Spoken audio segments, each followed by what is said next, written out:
নমস্কার বন্ধুরা, শ্রাবণী রান্নাঘরে আপনাদের সবাইকে স্বাগত জানিয়ে আমি আবারও একটা রান্নার ভিডিও নিয়ে আপনাদের সামনে চলে এসেছি।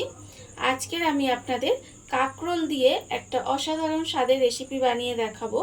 আশা করি আপনাদের ভালো লাগবে। তার জন্য কিন্তু আমার পুরো ভিডিওটা আপনাদের দেখতে হবে। তাহলে চলুন এই কাঁকরোল দিয়ে আমি আজকের কি বানাই সেটা আপনারা একবার দেখে নিন। কাঁকরোলের এই রেসিপিটা বানানোর জন্য প্রথমে আমি এখানে গ্যাসটা অন করে একটা কড়া বসিয়ে দিয়েছি। এইবার আমি এর মধ্যে দিয়ে দেব সর্ষের তেল। এখানে আমি রান্নাটা সর্ষের তেলেই করব। আপনারাও চেষ্টা করবেন সর্ষের তেলে করার, তাহলে কিন্তু খেতে বেশি ভালো হবে। আমি এখানে প্রায় 2 থেকে আড়াই চামচের মতো সর্ষের তেল দিয়ে দিলাম। এবারে আমি তেলটাকে একটু গরম হতে দেব। তেলটা আমার এখানে গরম হয়ে গেছে। এইবারে আমি তেলের মধ্যে কাঁকরোলগুলো দিয়ে দেব। আর এখানে কাঁকরোলগুলো দেখুন এরকম লম্বা লম্বা করে কেটে রেখেছি আমি। এবারে এই তেলের মধ্যে কাঁকরোলগুলো সব দিয়ে দেব। তেলের মধ্যে কাঁকরোলগুলো দিয়ে দিয়েছি। এইবার আমি এর মধ্যে দিয়ে দেব আন্দাজ মতো অল্প সামান্য একটু নুন, আর দেব আমি এখানে হলুদ গুঁড়ো অল্প, একদম সামান্য অল্প একটু হলুদ গুঁড়ো দেব। দিয়ে কাঁকরোলটা প্রথমে আমি একটু লাল করে ভেজে নেব। কাঁকরোলগুলো আমার এখানে লাল করে ভাজা হয়ে গেছে। আমি কাঁকরোলগুলো খুব ভালোভাবে লাল করে ভেজে নিয়েছি। এইবারে কাঁকরোলগুলোকে আমি তুলে আলাদা করে রেখে দেব।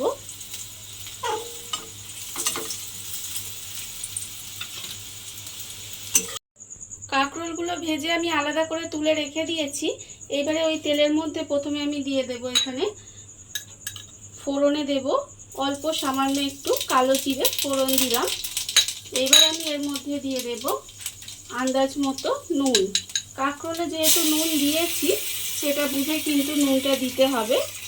নুনটা দেওয়ার পর আমি দিয়ে দেব এখানে হলুদ গুঁড়ো 1/4 চামচ মতো। এবার আমি সমস্ত মশলাটা একটু তেলের মধ্যে কষিয়ে নেব। এবার আমি এর মধ্যে দিয়ে দেব এখানে আমার আছে 1 চামচ, বড় চামচের 1 চামচ পোস্ত, 1 চামচ সাদা সর্ষে, 1 চামচ কালো সর্ষে, আর 2টো কাঁচা লঙ্কা। এটা আমি একসঙ্গে বেটে রেখেছি। এই মশলাটা আমি এর মধ্যে দিয়ে দিলাম। দিয়ে খুব ভালোভাবে একটু নেড়েচেড়ে কষিয়ে নেব।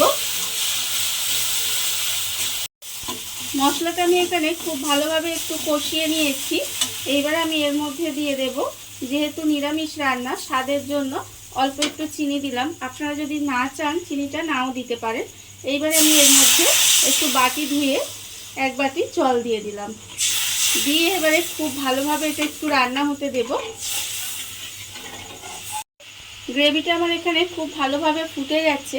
এই অবস্থায় আমি এখানে দিয়ে দেব যে কাঁকরোলগুলো আমি এখানে ভেজে রেখে দিয়েছিলাম, সেই কাঁকরোলগুলো আমি এর মধ্যে দিয়ে দিলাম। দিয়ে এবারে গ্যাসটা কমিয়ে এইভাবে একটু রান্না হতে দেব। কাঁকরোলটা দিয়ে আমি 5 মিনিট মতো এইভাবে একটু রান্না হতে দিয়েছিলাম। দেখুন কাঁকরোলটা কিন্তু যেটুকু বাকি ছিল সেদ্ধ হতে, সেটুকু কিন্তু খুব ভালোভাবে সেদ্ধ হয়ে গেছে। এইবারে আমার রান্নাটা প্রায় হয়েই এসেছে। নামানোর আগে আমি এর মধ্যে দিয়ে দেব 2টো চেরা কাঁচা লঙ্কা, আর আমি এর মধ্যে দিয়ে দেব অল্প একটু কাঁচা সর্ষের তেল, প্রায় 1 চামচ মতো কাঁচা সর্ষের তেল দিয়ে দিলাম।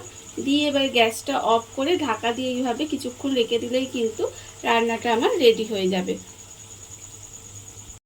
দেখুন বন্ধুরা, বাড়িতে থাকা কত অল্প উপকরণ দিয়ে কত অল্প সময় কত সুন্দর একটা কাঁকরোলের রেসিপি তৈরি হয়ে গেছে, আপনারা দেখতেই পেলেন।